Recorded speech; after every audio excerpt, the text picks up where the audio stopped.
ബഹുമാനപ്പെട്ട അധ്യക്ഷൻ, വേദിയിൽ ഉപവിഷ്ടരായ ശ്രേഷ്ഠ വ്യക്തികളെ, ഈ സ്നേഹ സദസ്സിൽ പങ്കെടുക്കുന്ന ഏവരുമേ, എന്നെ ദൂരെ ഇരുന്ന് കേൾക്കാൻ സാധ്യതയുള്ള ഈ ദേശത്തെ നാനാജാതി മതസ്ഥരായ നിവാസികളെ,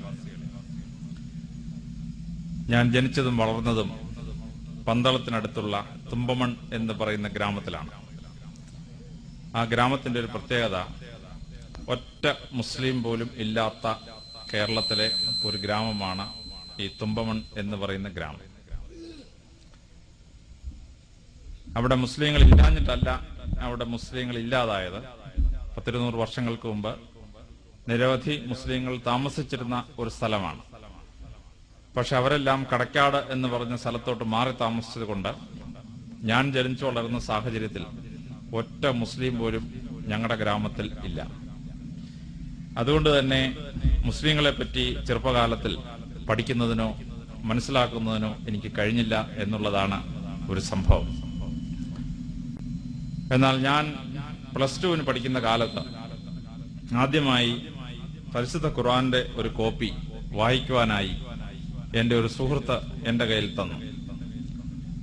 അത് വായിച്ചപ്പോഴാണ് ഈ അത്ഭുതകരമായ ലോകത്തിന്റെ വെളിച്ചത്തെ പറ്റി എനിക്ക് മനസ്സിലാക്കാനായിട്ട് കഴിഞ്ഞു. അങ്ങനെ മനസ്സിലാക്കിയ ഒരു സാഹചര്യത്തിൽ അതിന്റെ സാരാംശം ലോകത്തിന് വലിയ വെളിച്ചമായി മാറി എന്ന് മനസ്സിലാക്കുവാനായിട്ട് എനിക്ക് കഴിഞ്ഞു. ഈ പ്രവാചകൻ എന്റെയും പ്രവാചകനാണ് എന്നെനിക്ക് മനസ്സിലാക്കാനായിട്ട് കഴിഞ്ഞു. പരിശുദ്ധ പ്രവാചകനെ പറ്റി വായിക്കുമ്പോൾ ഏറ്റവും ആദ്യമായി എന്റെ മനസ്സിൽ വരുന്നത് അർണോൾഡ് ജെ ടോയിൻബി എന്ന് പറയുന്ന വിശ്വപ്രസിദ്ധനായ ചരിത്രകാരൻ, അദ്ദേഹത്തിന്റെ അനാലിസിസ് ഓഫ് വേൾഡ് ഹിസ്റ്ററിയിൽ പറയുന്ന ഒരു വാചകമാണ്. അദ്ദേഹം പറയുന്നത്, മറ്റ് പല നാടുകളിലും ചിന്തകന്മാരുണ്ടാവുമ്പോൾ, ലോകത്തിന് വെളിച്ചം നൽകുന്നവരുണ്ടാവുമ്പോൾ, അവർക്ക് മുമ്പ് വെളിച്ചം കാട്ടിയിരുന്ന മറ്റു പലരും ഉണ്ടായിരുന്നു. ഇന്ത്യ മഹാരാജ്യത്തിൽ 16,000 വർഷമായി നിരവധി പുണ്യപുരുഷന്മാർ ജനിച്ച്, സന്യാസിവര്യന്മാർ ജനിച്ച് ലോകത്തിന് വെളിച്ചം നൽകിയവരായി ജീവിച്ചു. ആ വലിയ പരമ്പരയുടെ ഭാഗമായി മറ്റു ചിലരുണ്ടാവുന്നു. പാശ്ചാത്യ ദേശത്ത് 13,000 വർഷമായി നിരവധി പുണ്യപുരുഷന്മാർ ജീവിക്കുകയും അവരിൽ നിന്ന് ആ നാടിൽ ഒരു സാംസ്കാരിക ഔന്നത്യം ഉണ്ടാവുകയും ചെയ്ത ശേഷം പിന്നീടാണ് വലിയ വെളിച്ചങ്ങൾ എന്ന് നമ്മൾ കരുതുന്ന പലരും ഉണ്ടായത്. എന്നാൽ അർണോൾഡ് ജെ ടോയിൻബി പറയുന്നു, പരിശുദ്ധ പ്രവാചകനായ മുഹമ്മദ് നബി അറബി നാട്ടിൽ ജനിക്കുന്നതിന് മുമ്പ് ആ ദേശത്ത് നിന്ന് ഒരു മഹാനായ ഒരു വ്യക്തിയുടെ പേരോ ഒരു സംസ്കാര സമ്പന്നമായ ജനതയുടെ ചരിത്രമോ ലോകം കേട്ടിട്ടില്ല. മരുഭൂമിയിൽ ജീവിച്ചിരുന്ന കുറച്ച് ആൾക്കാർ എന്ന് മാത്രമേ ലോകത്തിന് അറിയാമായിരുന്നുള്ളൂ. അങ്ങനെ ഒരു ജനവിഭാഗത്തിൽ നിന്ന് ഒരു സംസ്കാരം ഉയർന്നു വരാൻ സാധ്യതയുള്ള സസ്യലതാദികൾ ഇടതൂർന്നു വളർന്ന നദീതടങ്ങളില്ലാത്ത ഒരു സ്ഥലത്ത് നിന്ന് ഇത്ര വലിയൊരു വെളിച്ചം ലോകത്തിന് എങ്ങനെ ഉണ്ടായി എന്ന് അർണോൾഡ് ജെ ടോയിൻബി അത്ഭുതം കൂറുകയാണ്. ഈ വെളിച്ചം അന്ന് ഉണ്ടായില്ലായിരുന്നുവെങ്കിൽ പിന്നീടുള്ള ലോക ചരിത്രം വളരെ അന്ധകാരമയമാകുമായിരുന്നു എന്ന് അർണോൾഡ് ജെ ടോയിൻബി കൺക്ലൂഡ് ചെയ്യുമ്പോഴാണ് പരിശുദ്ധ പ്രവാചകന്റെ മഹത്വം വളരെ കൃത്യമായി നമുക്ക് മനസ്സിലാക്കാനായിട്ട് കഴിയുക. മഗ്രോ-ഹിൽ കമ്പനി അതിന്റെ പ്രസിദ്ധമായ ഒരു പുസ്തകം പബ്ലിഷ് ചെയ്തു. The 100 great men of the world എന്നാണ് ആ പുസ്തകം. ലോകത്തിലെ ഏറ്റവും മഹാന്മാരായ 100 വ്യക്തികൾ. ആ പുസ്തകം എടുത്ത് വായിക്കുമ്പോൾ number 1 prophet Muhammad, number 3 is Jesus Christ. അമേരിക്കയിലാണ് ഈ പുസ്തകം പബ്ലിഷ് ചെയ്തത്. അമേരിക്കൻ ഭൂഖണ്ഡം മുഴുവൻ ഇളകി മറിഞ്ഞു. ആയിരക്കണക്കിന് ലെറ്റേഴ്സ് മഗ്രോ-ഹിൽ കമ്പനി കിട്ടി. മഗ്രോ-ഹിൽ കമ്പനി ഇന്റർനെറ്റിൽ 1 മില്യൺ ഹിറ്റ്സ് അടിച്ചു. നിങ്ങൾ എന്തുകൊണ്ടാണ് why you placed Prophet Muhammad above Jesus Christ? This was a question. Internet മുഴുവൻ അടിച്ച് 1 മില്യൺ ഹിറ്റ്സ് കെയിം. മഗ്രോ-ഹിൽ കമ്പനി പെട്ടെന്ന് അമ്പരന്ന് പോയി.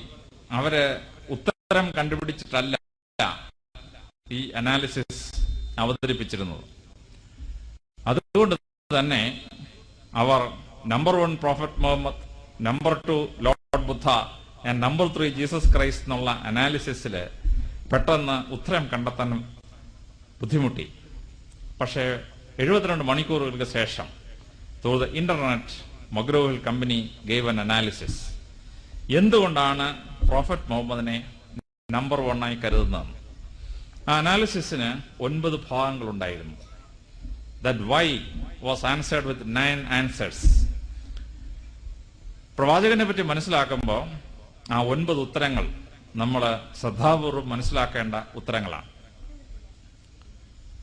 അർണോൾഡ് ടോയിൻബി പറയുന്നത് പോലെ അതിനു മുമ്പ് ഒരു സാംസ്കാരിക ഔന്നത്യം കാണിക്കാതെ, ചിന്തകന്മാരുടെ നിരയെ അവതരിപ്പിക്കാതെ പെട്ടെന്നൊരു പ്രകാശം ഉദിച്ചുയരുകയും ആ പ്രകാശം ലോകത്തെ മുഴുവൻ വെളിച്ചമായി തീരുകയും ചെയ്യുന്നു എന്ന് മനസ്സിലാക്കുമ്പോൾ ആ ഗ്രേറ്റ്നസ് മനസ്സിലാക്കാൻ പറ്റുകയാണ്. മഗ്രോ-ഹിൽ കമ്പനിയുടെ അനാലിസിസ് തുടങ്ങുന്നത് തന്നെ വളരെ ചിന്തിപ്പിക്കുന്ന ഒരു അനാലിസിസ് ആണ്.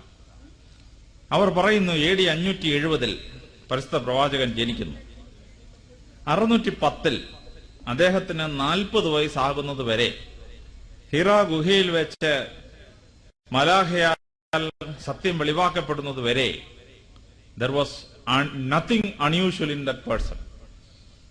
അറബി നാട്ടിൽ ജനിച്ച മറ്റുള്ളവരെ പോലെ പ്രവാചക ദൗത്യം 40 വയസ്സിൽ മലാഖയാൽ അദ്ദേഹത്തിന് നൽകപ്പെടുന്നത് വരെ he was just like any other ordinary man.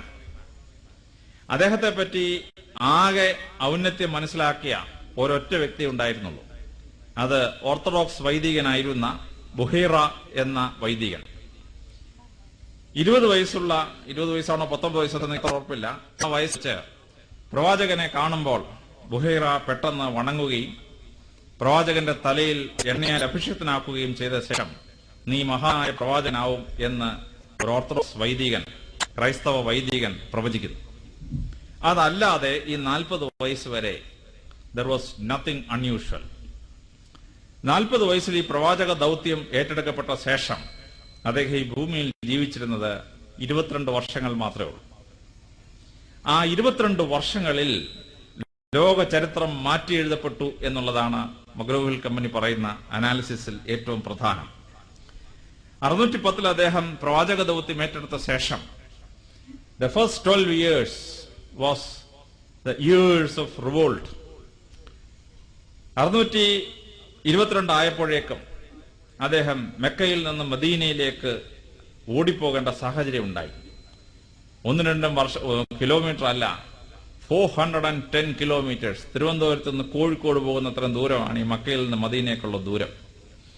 ആ 410 കിലോമീറ്റർ അദ്ദേഹം ഓടിയപ്പോൾ ദ ലോങ് മാർച്ച്, ദ എനാൻ ഡേയ്സ് എന്നൊക്കെ പറഞ്ഞ് കമ്മ്യൂണിസ്റ്റ് ചൈനയുടെ ചരിത്രത്തിൽ പറയുന്നത് പോലെ ഒരു ലോങ് മാർച്ച്. കാരണം ഡെസർട്ടിൽ 410 കിലോമീറ്റർ യാത്ര ചെയ്യുന്നത് സമതലത്തിൽ 410 കിലോമീറ്റർ യാത്ര ചെയ്യുന്നതല്ല. Travelling in the desert for 410 kilometres is something like a long march. അദ്ദേഹം ആ മാർച്ച് കഴിഞ്ഞ് for 7 years he was in exile. 7 വർഷം അദ്ദേഹം ഒരു എക്സൈലായിട്ട് ജീവിച്ചു. In 629 he returns. 629 അദ്ദേഹം തിരിച്ചു മെക്കയിൽ എത്തുന്നു. പിന്നെ 3 years he is his successful life. At the age of 62 he dies. 632 AD അദ്ദേഹം മരിക്കുകയാണ്. But how come a man who was under revolt for 10 years, under flight for 7 years and had successful life only for 3 years could change the world? അവിടെയാണ് മഗ്രോ-ഹിൽ company പറയുന്നത് ആ ലോകത്തെ മാറ്റിമറിച്ച് 22 വർഷങ്ങൾ unbelievable എന്നാണ് മഗ്രോ-ഹിൽ കമ്പനിയുടെ comment. അവിശ്വസനീയം എന്നാണ്. വിശ്വസിക്കാനാവാത്ത 22 വർഷങ്ങളാണ് ലോക ചരിത്രത്തെ മാറ്റിമറിച്ച ആ വർഷങ്ങൾ. അങ്ങനെ ആ ലോക ചരിത്രത്തെ ആ 22 വർഷങ്ങൾ മാറ്റിമറിച്ചിട്ടില്ലായിരുന്നുവെങ്കിൽ the modern civilisation, the western civilisation would have been impossible. അവിടെയാണ് പ്രോഫറ്റിന്റെ മഹത്വം ആദ്യമായി മഗ്രോ-ഹിൽ കമ്പനി എക്സ്പ്ലെയിൻ ചെയ്തത്. കാരണം 5-ാം നൂറ്റാണ്ട് മുതൽ 15-ാം നൂറ്റാണ്ട് വരെ യൂറോപ്പ് അന്ധകാര യുഗത്തിലായിരുന്നു. യൂറോപ്പ് മുഴുവൻ അന്ധകാര യുഗത്തിലായിരുന്ന കാലത്ത് ഇന്ത്യയും അന്ധകാര യുഗത്തിലേക്ക് പ്രവേശിച്ചിരുന്നു എന്നാണ്. The middle ages was the dark ages. ഈ ഡാർക്ക് ഏജസിൽ നിന്ന് യൂറോപ്പ് പുറത്തേക്ക് വരുന്ന റെനൈസൻസ് എന്ന് പറയുന്ന പുനർജനനത്തിൻ്റെതായ കാലഘട്ടത്തിൽ യൂറോപ്പിന് എവിടുന്നാണ് ഈ മഹത്തായ പുസ്തകങ്ങൾ ലഭിച്ചത്? ഗ്രീക്കിൽ സിവിലൈസേഷനെ പറ്റിയുള്ള പുസ്തകങ്ങൾ മുഴുവൻ യൂറോപ്പിന് ലഭിച്ചത് നോട്ട് ഡയറക്ട്ലി ഫ്രം ഗ്രീസ്. ആ പുസ്തകങ്ങളെല്ലാം ഇസ്ലാമിക് യൂണിവേഴ്സിറ്റീസിൽ സൂക്ഷിച്ചു വെക്കുകയും ആ ഇസ്ലാമിക് യൂണിവേഴ്സിറ്റീസിൽ നിന്ന് ട്രാൻസ്ലേഷൻസ് ആയി യൂറോപ്പിൽ എത്തുകയും ചെയ്തതാണ് റിനൈസൻസിന് തുടക്കമിട്ട അത്ഭുതകരമായ സംഭവം എന്ന് പറയുന്നത്. ഇന്ത്യയുടെ മഹത്തായ ശാസ്ത്രങ്ങളൊക്കെ ലോകത്തിന് കിട്ടിയത് ഇസ്ലാമിക് ലിറ്ററേച്ചറിലൂടെയാണ്. ഉദാഹരണത്തിന് ഇന്ത്യ കണ്ടുപിടിച്ചതാണ് 1, 2, 3 എണ്ണാനുള്ള അക്കങ്ങൾ. പക്ഷെ ആ അക്കങ്ങൾ ഇന്ന് പാശ്ചാത്യ ലോകം വിളിക്കുന്നത് അറബിക് ന്യൂമറൽസ് എന്നാണ്. ഈ അറബിക് ന്യൂമറൽസ് എന്ന് വിളിക്കുന്ന ആ ഫിഗേഴ്സ് ഇന്ത്യയിൽ കണ്ടെത്തിയ അക്കങ്ങളാണ്. ആ അക്കങ്ങൾ യൂറോപ്പിന് ലഭിക്കാൻ കാരണം അറബി ദേശത്ത് അത് സൂക്ഷിച്ചു വെക്കുകയും അറേബ്യൻ യൂണിവേഴ്സിറ്റീസിൽ നിന്ന് അത് യൂറോപ്പിന് കണ്ടുകിട്ടുകയും ചെയ്തതുകൊണ്ടാണ്. നമ്മൾ ശൂന്യം എന്ന് വിളിക്കുന്ന സീറോ ഇന്ത്യക്കാർ കണ്ടുപിടിച്ചെങ്കിലും യൂറോപ്പിന് ആ സീറോ കിട്ടുന്നത് അറബി ദേശത്ത് നിന്നാണ്. ഇന്ത്യക്കാരുടെ മഹത്തായ ശാസ്ത്രീയ കണ്ടുപിടുത്തങ്ങൾ, ഉദാഹരണത്തിന് കണക്കിലുള്ള കണ്ടുപിടുത്തങ്ങൾ യൂറോപ്പിന് കിട്ടുന്നത് അറബി ദേശത്ത് നിന്നാണ്. അറബി ഭാഷയിൽ കണക്കിന് വിളിക്കുന്ന പേര് തന്നെ ഹിന്ദി സത്ത് എന്നാണ്. ഇന്ത്യയിൽ നിന്ന് കിട്ടിയ അറിവ് എന്നതിനർത്ഥമുണ്ട്. ഹിന്ദി സത്ത് ഇന്ത്യയിൽ നിന്ന് വന്നത് എന്നുള്ളതാണ്. ഇന്ത്യയുടെ മഹത്തായ ഗ്രന്ഥങ്ങളിൽ പലതും ലഭ്യമായത് അറബിക് ട്രാൻസ്ലേഷൻസിലൂടെയാണ്. അപ്പോൾ പാശ്ചാത്യ ലോകത്തിന്റെ റിനൈസൻസിന് ബീജാപാപം ചെയ്തത് ഈ അറേബ്യൻ യൂണിവേഴ്സിറ്റീസ് ആണ് എന്നുള്ളത് ഈ മോഡേൺ വേൾഡിന്റെ അല്ലെങ്കിൽ മോഡേൺ സിവിലൈസേഷന്റെ ബേസിസ് ആയി ഭവിച്ചത് ഇറ്റ് ഈസ് ഇസ്ലാമിക് സിവിലൈസേഷൻ എന്ന് പറയുന്ന മഹത്തായ ഒരു ഫൈൻഡിംഗ് ആണ്. അപ്പോൾ പ്രവാചകന്റെ ആകുന്ന മഹത്തായ പ്രകാശം അറബി ദേശത്ത് ആ കാലഘട്ടത്തിൽ ഉണ്ടായില്ലായിരുന്നുവെങ്കിൽ the modern civilisation itself would have been impossible എന്നാണ്. അപ്പൊ ആധുനിക സംസ്കാരത്തിന്റെ അടിത്തറ ലോകത്തിന് കൊടുത്തത് ഈ പ്രവാചകന്റെ വലിയ സംഭാവനകളിൽ ഒന്ന് എന്ന് ആദ്യമായി അവർ എടുത്തു പറയുകയാണ്. ഉണ്ടായ വലുതായ മാറ്റം, പ്രവാചകന്റെ മഹത്തായ സംഭാവനകളിൽ ഒന്നാണ് ഈ മാറ്റം. അറബി ദേശത്ത് അന്നുണ്ടായിരുന്ന നിയമപ്രകാരം 10 സ്വർണ്ണ നാണയങ്ങൾ കൊടുത്തെങ്കിൽ മാത്രമേ ആ സ്വർണ്ണ നാണയങ്ങളിൽ നിന്ന് അടിമത്വത്തിൽ നിന്ന് മോചനം ലഭിക്കുവാൻ കഴിയുമായിരുന്നുള്ളൂ. എന്നാൽ ആദ്യമായി 10 പേരെ എഴുതാനും വായിക്കാനും പഠിപ്പിച്ചാൽ ഒരാൾക്ക് മോചനം ലഭിക്കും, അടിമത്വത്തിൽ നിന്ന് മോചനം ലഭിക്കുമെന്ന് നിയമമുണ്ടാക്കിയത് പ്രവാചകനാണ്. പരിശുദ്ധ പ്രവാചകന്റെ ആ നിയമം ട്രാൻസ്ലേറ്റ് ചെയ്താൽ giving literacy to 10 people is equal to 10 gold coins എന്നാണ്. 10 സ്വർണ്ണ നാണയങ്ങൾക്ക് തുല്യമാണ് 10 പേരെ വിദ്യാഭ്യാസം ചെയ്യിക്കുക എന്ന് പറയുന്നത്. അപ്പോൾ സ്വർണത്തിന് പകരം വെക്കാൻ പറ്റും വിദ്യാഭ്യാസം. നമ്മൾ വിദ്യാധനം സർവധനാൽ പ്രധാനമെന്നൊക്കെ പറയുമെങ്കിലും വിദ്യ ധനത്തിന് പകരമാണ് എന്ന് ആദ്യമായി നിയമം ഉണ്ടാക്കിയത് പ്രവാചകനാണ്. അതിനുശേഷം അദ്ദേഹം പറഞ്ഞു, ലോകത്ത് എവിടെയൊക്കെ അറിവുണ്ടോ അതെല്ലാം സമാഹരിക്കണം എന്ന് അവർ പറഞ്ഞു. ആ സമാഹരിക്കുന്ന പ്രോസസ്സിലാണ് ലോകമെങ്ങും പോയി ഇസ്ലാമിക പണ്ഡിതന്മാർ. ചൈനയിൽ പോയി ചൈനയിലെ പ്രസിദ്ധമായ എൻസൈക്ലോപീഡിയ കോപ്പി ചെയ്ത് അവർ അറബി ദേശത്ത് കൊണ്ടുവന്നു. ഇന്ത്യയിലേക്ക് മഹാന്മാരായ ആളുകൾ വന്നു. ഇബൻ ഖുദീറത്ത് വന്നു, അൽ ഖ്വാറസീം വന്നു, ആൽബറൂണി വന്നു, ഇബ്നു ബത്തൂത്ത വന്നു. ഇങ്ങനെ ഓരോരുത്തർ വന്ന് ഇന്ത്യയുടെ മുഴുവൻ അറിവുകളും സമാഹരിച്ച് അവർ അറബി ദേശത്തേക്ക് കൊണ്ടുപോയി. ഇബ്നു ബത്തൂത്തായുടെ മഹത്തായ യാത്രാവിവരണം എഴുതിയത് കേരളത്തിലെ കണ്ണൂരിലുള്ള ശ്രീകണ്ഠപുരത്ത് ഒരു പാറപ്പുറത്തിരുന്നാണ്. ഒരു പണക്കാരനായ ആൾ മരിച്ചപ്പോൾ അയാളുടെ സർവ്വ സ്വത്തും ഓസ്യത്തിൽ എഴുതി വെച്ചു. ഇബ്നു ബത്തൂത്തായുടെ യാത്രാവിവരണങ്ങളെ പറ്റി റിസർച്ച് ചെയ്ത ഗ്രന്ഥം പബ്ലിഷ് ചെയ്യുന്നതിന് വേണ്ടി എന്റെ സർവ്വ സ്വത്തും മാറ്റിവെക്കുന്നു. So many millions of rupees. ആ പൈസയുമായി ഒരാൾ കണ്ണൂരിലെത്തി. ഞാനന്ന് കണ്ണൂർ SP ആണ്.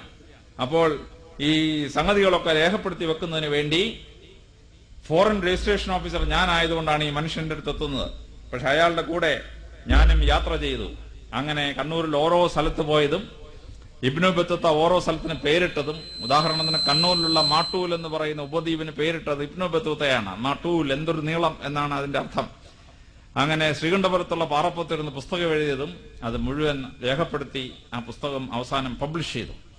അപ്പൊ ഇങ്ങനെ ലോകം മുഴുവൻ യാത്രക്കാർ പോയി അത് വിവരം ശേഖരിച്ചു കൊണ്ടുവന്ന് ലോകത്തുള്ള സിവിലൈസേഷന്റെ മുഴുവൻ കണ്ടന്റ് കൊണ്ടുവന്ന് അറേബ്യൻ യൂണിവേഴ്സിറ്റീസിൽ സൂക്ഷിക്കുകയും ആ യൂണിവേഴ്സിറ്റി എന്ന വിദ്യാഭ്യാസ സമ്പ്രദായം ലോകത്തിന് ലഭിക്കുകയും ചെയ്തു. ഇന്ത്യയിലെ നളന്ദ യൂണിവേഴ്സിറ്റിയും തക്ഷശില യൂണിവേഴ്സിറ്റിയും ഉദന്തപുരി യൂണിവേഴ്സിറ്റിയും ഒക്കെ കോപ്പി ചെയ്ത് അറബികൾ വലിയ യൂണിവേഴ്സിറ്റീസ് ഉണ്ടാക്കി. അങ്ങനെ ഏറ്റവും മഹത്തായ ഒരു യൂണിവേഴ്സിറ്റി ആയിരുന്നു ബാഗ്ദാദ് എന്ന് പറയുന്ന യൂണിവേഴ്സിറ്റി. ആ ബാഗ്ദാദിലെ യൂണിവേഴ്സിറ്റി ലൈബ്രറിയിൽ 5 ലക്ഷം പുസ്തകങ്ങൾ ഉണ്ടായിരുന്നു എന്നാണ് രേഖപ്പെടുത്തിയിട്ടുള്ളത്. ഈജിപ്തിലെ ഏറ്റവും വലിയ പട്ടണം മെംഫിസ് ആയിരുന്നു. പക്ഷെ ഈജിപ്തിൽ വലിയൊരു യൂണിവേഴ്സിറ്റി ഉണ്ടാക്കി, അതാണ് കെയ്റോ യൂണിവേഴ്സിറ്റി. അവസാനം മെംഫിസ് തലസ്ഥാന പട്ടണമായിരുന്നുവെങ്കിലും ഈജിപ്തിന് തലസ്ഥാനമായി മാറി ഈ വിദ്യാഭ്യാസ പട്ടണമായ കെയ്റോ. സ്പെയിനിലും പോർച്ചുഗലിലും അദ്ദേഹം ഉണ്ടാക്കി ആ മഹത്തായ കൊർഡോബ യൂണിവേഴ്സിറ്റി. ആ കൊർഡോബ യൂണിവേഴ്സിറ്റിയിൽ നിന്നാണ് ഫ്രഞ്ചിലേക്കും ജർമ്മൻ ഭാഷയിലേക്കും മഹത്തായ ഗ്രന്ഥങ്ങൾ പിന്നീട് തർജ്ജിമ ചെയ്യപ്പെട്ടത്. അപ്പം വെസ്റ്റേൺ വേൾഡിന് യൂണിവേഴ്സിറ്റി എന്നൊരു കൺസെപ്റ്റ് കിട്ടിയത് ഒറിജിൻ ഇന്ത്യയിലാണെങ്കിലും അറബികളിൽ നിന്നാണ് ഈ കൺസെപ്റ്റ് യൂറോപ്പിന് കിട്ടുന്നത്. ഇന്ന് ഓക്സ്ഫോർഡും കേംബ്രിഡ്ജും സോർബോണും ഒക്കെ യൂണിവേഴ്സിറ്റീസ് ആവാനുള്ള കാരണം മുസ്ലിങ്ങളുടെ യൂണിവേഴ്സിറ്റീസിനെ യൂറോപ്പ് കോപ്പി അടിച്ചതുകൊണ്ടാണ്. അപ്പൊ ഈ വിദ്യാഭ്യാസത്തെ സർവ്വധനമാക്കി മാറ്റുകയും യൂണിവേഴ്സിറ്റി സ്ട്രക്ചർ കൊണ്ടുവരികയും അങ്ങനെ മോഡേൺ വിദ്യാഭ്യാസ സമ്പ്രദായത്തിന് യൂണിവേഴ്സിറ്റി സ്ട്രക്ചർ ഇസ്ലാമിൽ നിന്ന് ലഭിക്കുകയും ചെയ്തത് പ്രവാചകൻ തുടങ്ങിവെച്ച വിദ്യാഭ്യാസ പ്രക്രിയയുടെ മഹത്തായ ഒരു ഭാഗമാണ്. അപ്പോൾ ഈ വിദ്യാഭ്യാസത്തിന്റെ ഉന്നതിയിലൂടെ ഒരു ജനതയ്ക്ക് മാത്രമല്ല ഒരു വലിയ സിവിലൈസേഷന് മാറ്റമുണ്ടായി. അതിലേറ്റവും രസകരമായ സംഭവം, പരിശുദ്ധ പ്രവാചകൻ ഇസ്ലാമിന്റെ തുടക്കം കുറിച്ചുകൊണ്ട് അറബി നാട്ടിൽ ജനിക്കുമ്പോൾ അറബി നാടിന്റെ സാക്ഷരത ലെസ് ദാൻ 2% എന്നാണ് ഹിസ്റ്റോറിയൻസ് പറയുന്നത്. മരുഭൂമിയിൽ വിദ്യാഭ്യാസ സ്ഥാപനങ്ങൾ ഉണ്ടായിരുന്നില്ല, മനുഷ്യർക്ക് എഴുതാനും വായിക്കാനും അറിയുമായിരുന്നില്ല. 2% സാക്ഷരർ. പക്ഷെ 2% സാക്ഷരരുള്ള ആ നാടിനെ വളരെ സമ്പൽ സമൃദ്ധമായ വിദ്യാസമ്പന്നമായ നാടാക്കി മാറ്റുകയും ഇസ്ലാം പോയിടത്ത് മുഴുവൻ ഈജിപ്തും ഇറാഖും ഇറാനും തുടങ്ങി എല്ലാ പ്രദേശങ്ങളിലും മഹത്തായ വിദ്യാഭ്യാസ സ്ഥാപനങ്ങൾ സ്ഥാപിച്ച് spirit of education and knowledge ഉണ്ടാക്കിയെടുത്തത് വളരെ വലിയ ഒരു സംഭാവനയാണ് എന്ന് നാം മനസ്സിലാക്കിയിരിക്കേണ്ടതാണ്. പ്രവാചകന്റെ ഈ വിദ്യാഭ്യാസ രംഗത്തിലുള്ള വലിയ സംഭാവന വളരെ ശ്രദ്ധേയമായി മാറിയ രണ്ടാമത്തെ ഫീൽഡ് എന്ന് പൊളിറ്റിക്കൽ ഫീൽഡാണ്. രാഷ്ട്രമീമാംസയിലെ സംഘടനാ പാടവത്തിൽ അസൂയാവഹമായ ഒരു നേട്ടം ഇസ്ലാം കൈവരിക്കുവാനിടയായി. പരിശുദ്ധ ഖുർആൻ വായിക്കുമ്പോഴും പ്രവാചകന്റെ കൽപ്പനകൾ വായിക്കുമ്പോഴും അതിന് 2 പ്രത്യേക ഭാഗങ്ങളുണ്ട് എന്ന് പറയുന്നു. ഒന്ന് മക്കി, അദ്ദേഹം മക്കയിൽ വെച്ച് എഴുതിയതും, 2 മദനി എന്ന് പറയുന്ന മദീനയിൽ വെച്ച് എഴുതിയതുമായ ഭാഗങ്ങളാണ്. ഇതിലെ മക്ക ഭാഗങ്ങൾ religious and theological principle great ആണെങ്കിൽ ദ മദനി is considered to be very great in administrative field. ആ പൊളിറ്റിക്കൽ അഡ്മിനിസ്ട്രേഷനിൽ വളരെ ശ്രദ്ധാർഹമായ മാറ്റങ്ങൾ അദ്ദേഹം ഉണ്ടാക്കി. ആ ശ്രദ്ധാർഹമായ മാറ്റങ്ങൾ ഉണ്ടാക്കിയത് ലോകമെങ്ങും സ്വാധീനിക്കപ്പെട്ടു. ഉദാഹരണത്തിന് ഇന്ത്യയിലോ കേരളത്തിലോ നമ്മൾ എടുത്താൽ നമ്മൾക്ക് ഭരണത്തിൽ രാഷ്ട്ര പിതാവിനെ കൺട്രോൾ ചെയ്യാൻ വേണ്ടിയുള്ള, സഹായിക്കാൻ വേണ്ടിയുള്ള ഭരണ തലങ്ങൾ ഉണ്ടാക്കി. പാദുഷാ or the emperor, ultimate ruler of a country. പക്ഷെ അതിന് തൊട്ടു താഴെ ദിവാൻ എന്നൊരു ആളുണ്ടാക്കി. പ്രൈം മിനിസ്റ്റർ എന്ന് നമ്മൾ ഇന്ന് വിളിക്കുന്ന പോസ്റ്റിലേക്ക് വരുന്ന ദിവാൻ എന്ന് പറയുന്ന structure, second in command, not a military leader but a political leader coming a second in command the ruler. ഈ കൺസെപ്റ്റ് ഇസ്ലാമിൽ നിന്നാണ് ലോകം മുഴുവൻ ഉണ്ടായിട്ടുള്ളത്. ഈ ദിവാന്റെ സ്ട്രക്ചറുടെ താഴെ നിരവധി സ്ട്രക്ചറുകൾ ഉണ്ടായി. അതിലേറ്റവും പ്രധാനപ്പെട്ടതാണ് ഈ ജില്ല എന്ന് പറയുന്ന സാധനം, സില്ല എന്ന് പറയുന്ന സാധനം. It is not western, it is not from English, it is from Islam. സില്ല എന്ന് പറയുന്ന കൺസെപ്റ്റ്. ആ സില്ലയെ ഭരിക്കുന്നതിന് വേണ്ടി പേഷ്കാർ എന്നൊരു പോസ്റ്റ്, പേഷ്കാർ എന്നുള്ള വാക്ക് തന്നെ അറബി ഭാഷയിലെ പേഷ്കുഷ്, പേഷ്കുഷ് മീൻസ് ടാക്സ്. ആ പേഷ്കുഷ് പിരിക്കുന്നവനെ പേഷ്കാർ എന്നൊരു പോസ്റ്റ് ഉണ്ടാക്കി. ഈ പേഷ്കാർ എന്നുള്ള പോസ്റ്റിനെ ഇംഗ്ലീഷുകാർ ചുമ്മാതെ ഇംഗ്ലീഷിലോട്ട് ട്രാൻസ്ലേറ്റ് ചെയ്തു, കളക്ടർ ഓഫ് ടാക്സസ് എന്നാക്കി.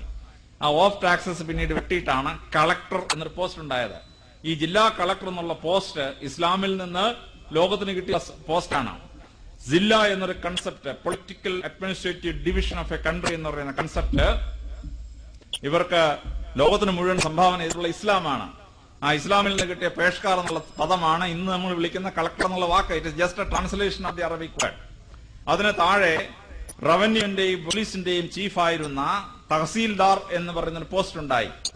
എവിടുന്നാണ് ഈ തഹസീൽദാർ ഉണ്ടായത്? തഹസീൽദാർ എന്നുള്ള വാക്കുണ്ടായത് അറബി ഭാഷയിൽ നിന്നാണ്. തഹസാല ദാർ, ഹസാല means to collect in Arabic language. തഹസാല ദാർ means one who collect taxes. അപ്പൊ തഹസീൽദാർ നമ്മൾ വിളിച്ചുകൊണ്ടിരുന്ന പേര് വരുന്നത് അറബി ഭാഷയിൽ നിന്നാണ്. From the Islamic administrative structure ആണ് ഈ തഹസീൽദാർ എന്നുള്ള വാക്കുണ്ടാവുന്നത്. വില്ലേജ് ഓഫീസർ മാർച്ച് 31 അല്ലെങ്കിൽ ആണ്ട് അവസാനിക്കുമ്പോൾ ജമാബന്ദി എന്ന് പറഞ്ഞ് കണക്കുകൾ ക്ലോസ് ചെയ്യും. ഇവിടുന്ന് വന്ന് ജമാബന്ദി വരുന്ന ഇസ്ലാമിൽ നിന്നാണ്. ക്ലോഷർ ഓഫ് അക്കൗണ്ട്സ്, അക്കൗണ്ട്സ് അങ്ങനെ ഉണ്ടാക്കി. ഫൗജ്ദാർ എന്നൊരു പോസ്റ്റ് ഉണ്ടായി, മിലിറ്ററി ചീഫ്. ഈ ഫൗജ്ദാർ എന്ന് പറയുന്ന വാക്ക് ഇസ്ലാമിൽ നിന്ന് വന്നിട്ടുള്ളതാണ്. ഫൗജ് is coming from Islam, army or military. So the military leader of a province, this word has come from Islam. അവിടുന്നാണ് അത് മറ്റു രാജ്യങ്ങളിലോട്ട് പോവുകയും നൗ ദ മിലിറ്ററി ചീഫ് എന്നൊരു വാക്ക് വെസ്റ്റേൺ ആൻഡ് ആഫ്രിക്കൻ കൺട്രീസിൽ വരികയും ചെയ്തത് ഇസ്ലാമിൽ നിന്നാണ്. ഞാൻ ചില ഉദാഹരണങ്ങൾ പറയുന്നുള്ളതേ ഉള്ളൂ. If a word like bazaar is in our language, it has come from Islam. അങ്ങനെ പൊളിറ്റിക്കൽ സ്ട്രക്ചറിന്, അഡ്മിനിസ്ട്രേറ്റീവ് സ്ട്രക്ചറിന് ഒരു ഷേപ്പ് കൊടുത്തത് ഇസ്ലാമാണ്. പ്രോഫറ്റിന്റെ മദനി എന്ന് പറയുന്ന ഭാഗത്ത് ഈ അഡ്മിനിസ്ട്രേറ്റീവ് ഡിവിഷൻസിനെ കൺട്രോൾ ചെയ്ത് വരുന്നതിൽ നിന്നാണ് political reorganisation of an administration develop ചെയ്യുന്നത്. അന്ധകാരയുഗ കാലത്ത് it was only feudal knights in the west. ആ ഫ്യൂഡൽ നൈറ്റ്സ് കയ്യൂക്കുള്ളവൻ കാര്യക്കാരൻ പറഞ്ഞ പോലെ ഭരണം നടത്തിയിരുന്നു. ഈ കയ്യൂക്കുള്ളവൻ കാര്യക്കാരെന്നുള്ള രീതി മാറി civil administration controlled by laws എന്ന് പറയുന്നത് ഇസ്ലാമിന്റെ സംഭാവനയാണ്. അവിടുന്ന് അത് ഇന്ത്യയിലും മറ്റു രാഷ്ട്രങ്ങളിൽ എത്തിച്ചേരുകയും അത് അസാധാരണമായ ഒരു ഭരണ സംവിധാനമായി മാറുകയും ചെയ്തു. അപ്പൊ പൊളിറ്റിക്കൽ ഫീൽഡില് വളരെ സുന്ദരമായ ഒരു റവല്യൂഷണറി കൺസെപ്റ്റ് അവതരിപ്പിക്കുന്നത് പരിശുദ്ധ പ്രവാചകൻ ലോകത്തിന് കൊടുത്ത വലിയ സംഭാവനകളിൽ ഒന്നാണ്. 1948 മനുഷ്യാവകാശങ്ങൾ എന്ന് പറയുന്ന ആകാശം അങ്ങോട്ട് പൊട്ടി വീണതാണെന്ന് പറഞ്ഞിട്ടാണ് പലരും പ്രസംഗിക്കുന്നത് കേൾക്കുമ്പോൾ ചിരി വരും. വാസ്തവത്തിൽ ഈ മാനവികത, വിശ്വ മാനവികത എന്ന് പറയുന്ന A universal concept of brotherhood or A universal concept of oneness, ഇത് ഇസ്ലാം ലോകത്തിന് കൊടുത്ത വലിയ സംഭാവനകളിൽ ഒന്നാണ്. അദ്ദേഹം ജീവിച്ചിരുന്ന കാലത്ത് ഒരു ശവം കൊണ്ടുപോകുന്നതായിട്ട് കണ്ടു, ഒരു ഡെഡ് ബോഡി കൊണ്ടുപോകുന്നതായിട്ട് കണ്ടു. പ്രവാചകൻ എഴുന്നേറ്റ് ആ ഡെഡ് ബോഡിയെ വിഷ് ചെയ്തു, വണങ്ങി അതിനെ വിഷ് ചെയ്തു. അപ്പൊ അദ്ദേഹത്തിന്റെ കൂടുള്ള ആളുകൾക്ക് മനസ്സിലായില്ല. അവർ അദ്ദേഹത്തോട് ചോദിച്ചു, അങ്ങ് എന്തിനാണ് ഈ യഹൂദന്റെ ശരീരം പോയപ്പോൾ വിഷ് ചെയ്ത്? അയാളൊരു യഹൂദനല്ലേ, അയാൾ മുസ്ലിം അല്ലല്ലോ. പ്രവാചകൻ അവരോട് പറഞ്ഞു, അതൊരു യഹൂദന്റെ ശവശരീരമല്ല, അതൊരു മനുഷ്യന്റെ ശവശരീരമാണ്. അതിന് ബഹുമാനം കൊടുക്കേണ്ടത് നമ്മുടെ കടമയാണ്. ഇപ്പോൾ ഒരു ഡെഡ് ബോഡി പോകുന്ന ഒരു സ്ഥലത്തൂടെ ഒരു പോലീസ് ഉദ്യോഗസ്ഥൻ ജീപ്പിൽ വന്നാൽ ഉടനെ ജീപ്പ് നിർത്തി ഇറങ്ങും. ഡെഡ് ബോഡി അടുത്ത് എന്നാൽ പോലീസ് ഉദ്യോഗസ്ഥൻ തൊപ്പി ഊരി സല്യൂട്ട് ചെയ്യും. എവിടുന്ന് കിട്ടി ഡെഡ് ബോഡിയെ സല്യൂട്ട് ചെയ്യണമെന്നുള്ള കൺസെപ്റ്റ്? ഡെഡ് ബോഡി സല്യൂട്ട് ചെയ്യണമെന്നുള്ള കൺസെപ്റ്റ് കിട്ടിയത് ഇസ്ലാമിൽ നിന്നാണ്. പ്രോഫറ്റ് മുഹമ്മദ് ആദ്യമായി യഹൂദന്റെ ഡെഡ് ബോഡിയെ സല്യൂട്ട് ചെയ്തപ്പോഴാണ് ഡെഡ് ബോഡി റിക്വയർസ് റെസ്പെക്ട്, അത് ബഹുമാനിക്കപ്പെടേണ്ട ഒന്നാണെന്ന് ലോകത്തിന് മനസ്സിലായത്. മറ്റുള്ള ആളുകളുടെ അവകാശങ്ങൾ സംരക്ഷിക്കപ്പെടണം എന്ന് നിരവധി തവണ അദ്ദേഹം ലോകത്തെ പഠിപ്പിക്കുകയാണ്. മറ്റൊരാളുടെ ദുഃഖം വീണ സ്ഥലത്ത്, മറ്റൊരാളുടെ സങ്കടം വീണ സ്ഥലത്ത് മുസ്ലിം പള്ളി പണിയാൻ പാടില്ല. അദ്ദേഹം ലോകത്തിന് പഠിപ്പിച്ചു തരുന്നതാണ്. വളരെ പ്രസിദ്ധമായ ഒരു സംഭവമാണ്. ബാഗ്ദാദ് പട്ടണത്തിന്റെ നടുക്ക് ഒരു ക്രിസ്ത്യൻ സ്ത്രീക്ക് ഒരു വീടുണ്ടായിരുന്നു. ആ വീട് വിലയ്ക്ക് കൊടുക്കാനായി അവിടുത്തെ പ്രൊവിൻഷ്യൽ ഗവർണർ ആവശ്യപ്പെട്ടു. ആ സ്ത്രീ പറഞ്ഞു, പറ്റിയല്ല, 1500 കൊല്ലമായി എന്റെ പൂർവികർ താമസിക്കുന്ന സ്ഥലമാണ്, ഞാൻ തരാൻ പറ്റിയല്ല. ആ പ്രൊവിൻഷ്യൽ ഗവർണർ നാട്ടിലുള്ള വിലയുടെ 3 ഇരട്ടി ആ സ്ത്രീയുടെ പേരിൽ കൊടുത്ത ശേഷം ആ പേര പൊളിച്ചു. ആ സ്ത്രീ പോയി കംപ്ലൈന്റ് ചെയ്തപ്പോൾ ഹറൂൺ അൽ റഷീദ് എന്ന് പറയുന്ന പ്രഗത്ഭനായ ഭരണാധികാരി ആ പ്രൊവിൻഷ്യൽ ഗവർണറെ വിളിച്ചു. നീ ഇങ്ങനെ ഒരു ക്രിസ്ത്യൻ സ്ത്രീയുടെ പേര പൊളിച്ചോന്ന് ചോദിച്ചു. അദ്ദേഹം പൊളിച്ചു സാർ, പക്ഷെ നാട്ടിലുള്ള വിലയുടെ 3 ഇരട്ടി കൊടുത്തിട്ടാണ് ഞാൻ പൊളിച്ചിരിക്കുന്നത്. അതേ പരിസ്ഥിതി ഹാദിത്ത് എടുത്തുകൊണ്ടിരാൻ പറഞ്ഞു. ആ ഹാദിസിൽ നിന്ന് പരിശുദ്ധ പ്രവാചകന്റെ ഒരു വാചകം ധരിച്ചുകൊണ്ട് അദ്ദേഹം ഈ ഹറൂൺ അൽ റഷീദ് പ്രൊവിൻഷ്യൽ ഗവർണറോട് പറഞ്ഞു കൊടുക്കുകയാണ്, സ്ത്രീയുടെ കണ്ണുനീർ തീപ്പൊരിയാണ്, അത് വീഴുന്ന സ്ഥലം ദഹിച്ചു പോകും. Tears of woman is sparks of fire, it burns where it falls. Harun al Rashid പറഞ്ഞു, ആ മുസ്ലിം മോസ്ക് പൊളിക്കാൻ പറഞ്ഞു. മുസ്ലിം മോസ്ക് പൊളിച്ചിട്ട് ആ സ്ത്രീക്ക് വീണ്ടും വീട് വെച്ചു കൊടുക്കാൻ പറഞ്ഞു. കാരണം ഒരു സ്ത്രീയുടെ കണ്ണുനീർ വീണ സ്ഥലം ഒരു മുസ്ലിം പള്ളിയായി വിനിയോഗിക്കാൻ കഴിയില്ല. അയോധ്യയിലെ രാമജന്മഭൂമി പോയിട്ടുള്ള ക്ഷേത്രം പൊളിച്ചിട്ട് ബാബറി മസ്ജിദ് വെച്ചു എന്ന് പറഞ്ഞപ്പോൾ ഞാൻ പറഞ്ഞു അത് സാധ്യമല്ല. ഇസ്ലാമിന്റെ നിയമത്തിൽ മറ്റൊരു മനുഷ്യന്റെ കണ്ണീര് വീണ സ്ഥലത്ത് മോസ്ക് പണിയാൻ ഒക്കെയല്ല. അതുകൊണ്ട് തന്നെ രാമജന്മഭൂമിയിൽ അല്ല മോസ്ക് നിൽക്കുന്നതെന്ന് ഞാൻ പറഞ്ഞു. കാരണം ഈ മോസ്ക് പൊളിച്ചിട്ട് ആ ക്രിസ്ത്യൻ സ്ത്രീക്ക് വീട് വീണ്ടും വെച്ചു കൊടുത്തു. ആ വീട് വെച്ചു കൊടുത്ത മുസ്ലിം സ്ത്രീയുടെ കൊച്ചുമോന്റെ മോനായിട്ട് വരും സദാം ഹുസൈന്റെ പ്രധാനമന്ത്രിയായിരുന്ന താരിഖ് അസീസ്. അദ്ദേഹം ഓർത്തഡോക്സുകാരനായ ക്രിസ്ത്യാനിയാണ്. ആ താരിഖ് അസീസിന്റെ മുതുമുത്തശ്ശിയുടെ വീടാണ് പൊളിച്ചിട്ട് മോസ്ക് വെച്ചത്. ആ മോസ്ക് പൊളിച്ചിട്ട് വീണ്ടും താരിഖ് അസീസിന്റെ ആളുകൾക്ക് ആ വീട് തിരിച്ചു വെച്ചു കൊടുത്തു. ഇസ്ലാമിന്റെ ഈ വലിയ സങ്കല്പം പ്രവാചകന്റെ ഒരു വാക്കിൽ നിന്ന്, ഒരു സെന്റൻസിൽ നിന്ന് ഹറൂൺ അൽ റഷീദ് കോട്ട് ചെയ്തിട്ടാണ് ആ സംഗതി ചെയ്യുന്നത്.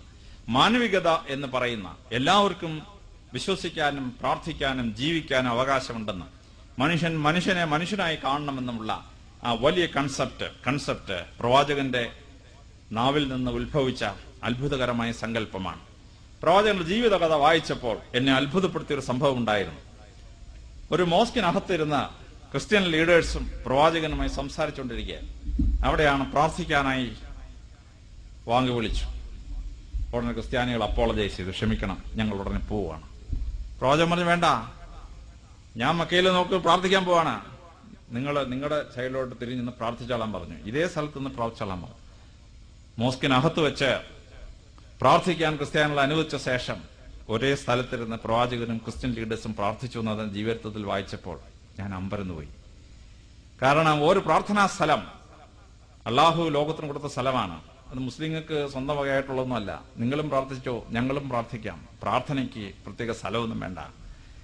അവിടെ വളരെ ശ്രദ്ധേയമായ ഒരു പാഠം അദ്ദേഹം ലോകത്തിന് പഠിപ്പിക്കുകയാണ്, വിശ്വമാനവികതയുടെ പാഠം. ആ വിശ്വമാനവികതയുടെ പാഠം വലിയ രീതിയിൽ ഇസ്ലാം ലോകത്ത് പ്രാക്ടീസ് ചെയ്തു. കുരിശുയുദ്ധം നടക്കുകയാണ്. ക്രിസ്ത്യാനികൾ യൂറോപ്പിൽ നിന്ന് വന്ന് മുസ്ലിങ്ങളുടെ കയ്യിൽ നിന്ന് പാലസ്തീന നാട് തിരിച്ചു പിടിക്കാൻ യുദ്ധം നടക്കുകയാണ്. ആ യുദ്ധത്തിൽ ഇസ്ലാമിക സൈന്യം ജയിച്ചു നിൽക്കുന്ന ഒരു സാഹചര്യം. അപ്പോൾ റിച്ചാർഡ് ദ ലയൺ ഹാർട്ടന് പനി പിടിച്ചു എന്ന് റിപ്പോർട്ട് കിട്ടി.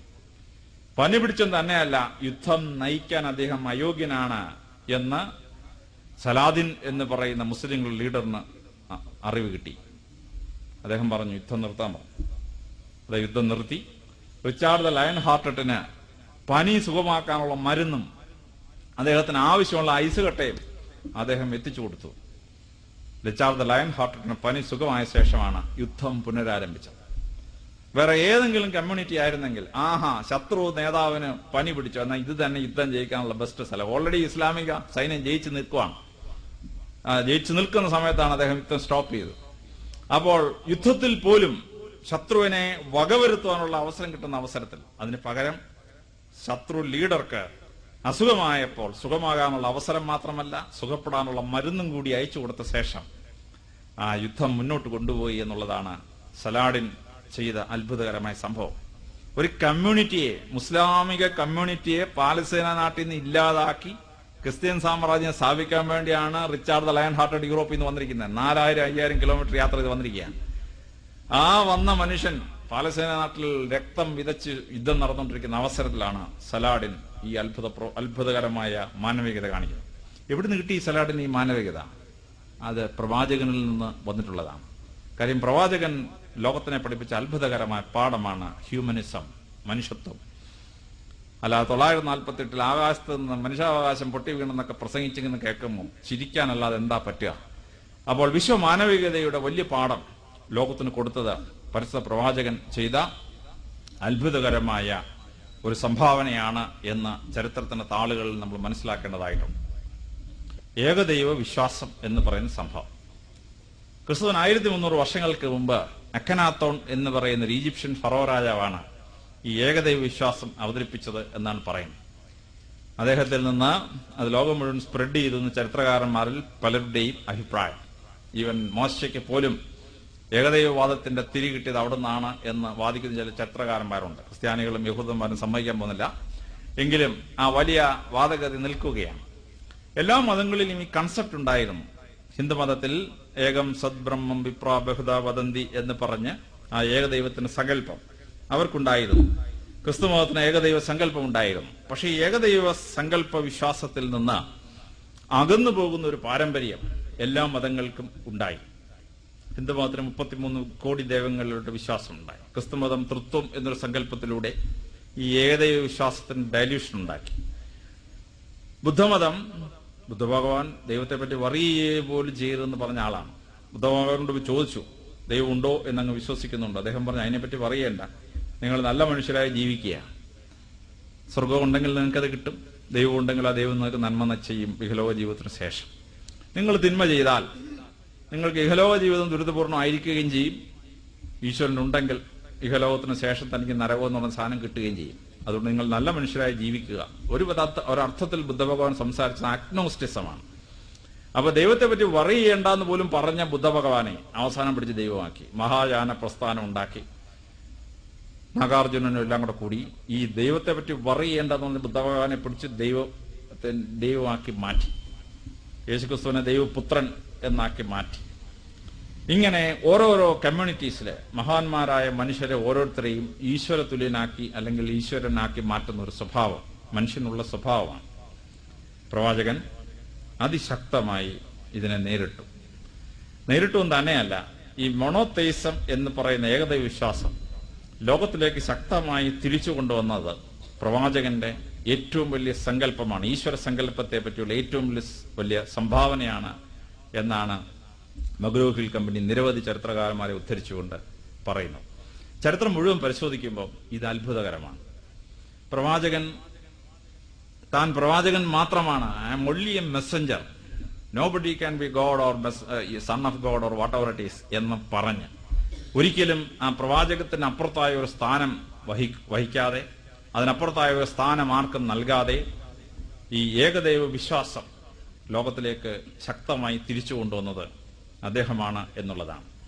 ചരിത്രകാരന്മാർ പറയുന്നു, ക്രിസ്തുവിന് 1300 വർഷങ്ങൾക്ക് മുമ്പ് അക്കനാത്തോൺ തുടങ്ങി വെക്കുകയും പിന്നീട് 2000 വർഷം കൊണ്ട് എതിർദിശയിലേക്ക് പോയിക്കൊണ്ടിരുന്ന ആ വിശ്വാസത്തെ AD 7-ാം നൂറ്റാണ്ടിൽ 2000 വർഷങ്ങൾക്ക് ശേഷം തിരിച്ച് ട്രാക്കിൽ കൊണ്ടുവന്നത് പ്രവാചകൻ ലോകത്തിന് ചെയ്ത തിയോളജിയിലും ഫിലോസഫിയിലും ചെയ്ത അത്ഭുതകരമായ സംഭാവനയാണ് എന്നുള്ളതാണ്.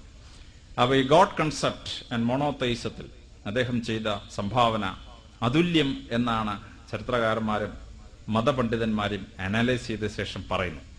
അതിന്റെ അഡ്വാൻറ്റേജ് ആൻഡ് ഡിസഡ്വാൻറ്റേജിനെ പറ്റി ഞാൻ സംസാരിക്കുന്നില്ല.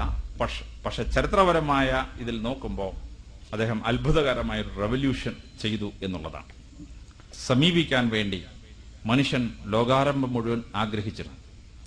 ഈ ആഗ്രഹിച്ചിരുന്ന പ്രോസസ്സിൽ പലപ്പോഴും മനുഷ്യന് ലോകത്തിന് നാശകരമായ പല ഡിവൈസസ് മനുഷ്യൻ കണ്ടുപിടിച്ചു ഈ ദൈവത്തെ ആരാധിക്കാൻ വേണ്ടി. പണ്ട് മനുഷ്യനെ ബലി കൊടുത്താണ് ദൈവത്തെ സന്തോഷിപ്പിച്ചത്.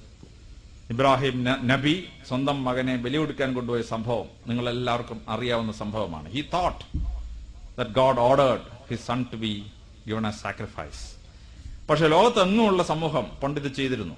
മനുഷ്യനെ ജീവനോട് ബലി കൊടുക്കും.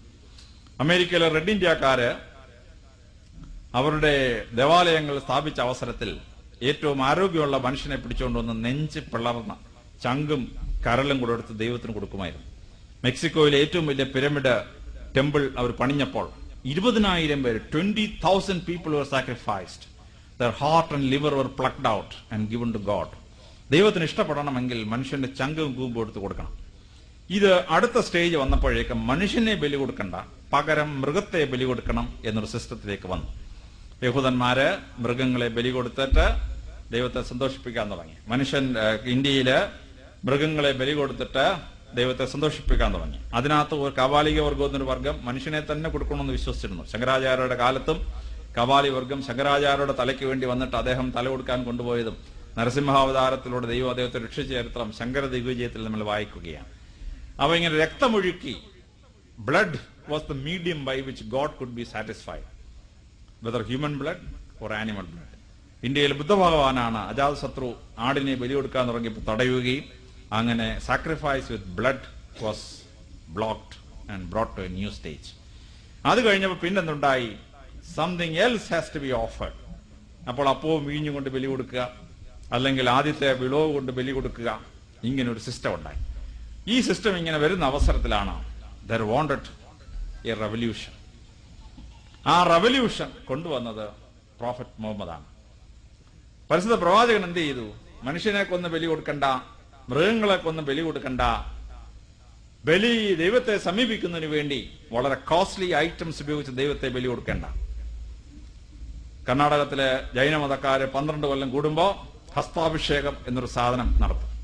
65 അടി പൊക്കമുള്ള